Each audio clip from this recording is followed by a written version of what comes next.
तो दोस्तों आज हम बात करने वाले हैं इलेक्टोरल बॉन्ड्स के बारे में। सबसे पहले भाई ये जान लेते हैं ये होता क्या है, उसके बाद लास्ट में सारे प्रूफ लगा रखे हैं, आप खुद देख लेना।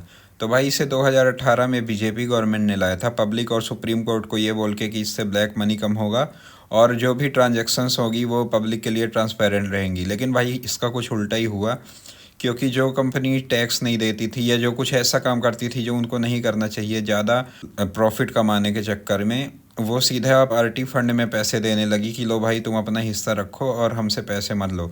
इससे भाई दो चीज़ होती हैं। पहली चीज़ तो ये कि महंगाई बढ़ती है, क्योंकि भाई अगर कंपनी पैसे नहीं देंगी तो फिर ऑटोमेटिकली महंगाई बढ़ेगी और वो अपने प्रोडक्ट्स भी महंगे कर देंगे।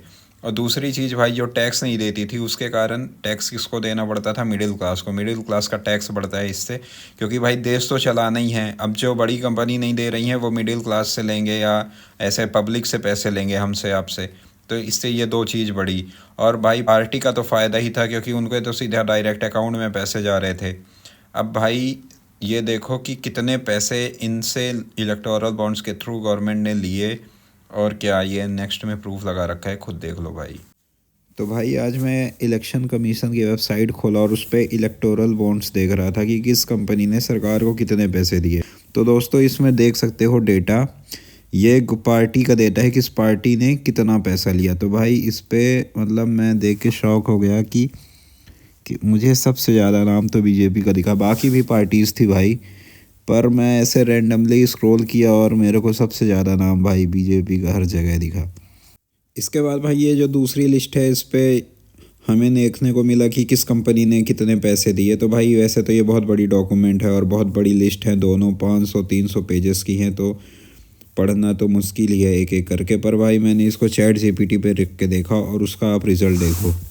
सबसे पहले भाई बीजेपी का ही देखो, क्योंकि उसका नाम बार बार आ रहा था। तो इसने 6060 रुपए, मतलब 6060 यहाँ किसी को 1 करोड़ मिल जाए तो उसका कितना लाइफ बन जाती है, बीजेपी ने लिए। फिर मैंने कांग्रेस और आम आदमी पार्टी का भी देखा, तो कांग्रेस का 1420 करोड़ और आम आदमी पार्टी का 60 से 65 करोड़ था।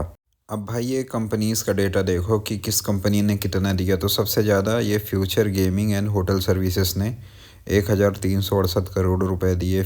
इसमें दोस्तों आपको एयरटेल का भी नाम देखने मिल जाएगा, क्योंकि भाई अब जियो था अंबानी के बीच में, आखिर ये दूसरी कंपनी एयरटेल कैसे टिक रही है और टक्कर भी दे रही। तो आप समझ रहे होगे कि आपका रिचार्ज भी क्यों महंगा हो रहा था। 247 करोड़ रुपए टोटल एयरटेल ने दिए, जिसमें से 183 करोड़ रुपए बीजेपी को। मतलब चाहे आप बीजेपी के कितने भी बड़े ही भक्त क्यों ना हो भाई, कितना भी वोट क्यों ना दे, कितना ही सपोर्ट क्यों ना करें, पैसा तो आपको भी उसे देना पड़ेगा, तभी वो आपको चाहेगी। और भाई ऐसे धीरे धीरे करके कितना पैसा ली आम जनता से, जो सोच रहे थे कि एयरटेल महंगा कर रही है। आखिर भाई एयरटेल भी तो इनडायरेक्टली कहाँ दे रही, वो आपको दिख ही गया होगा।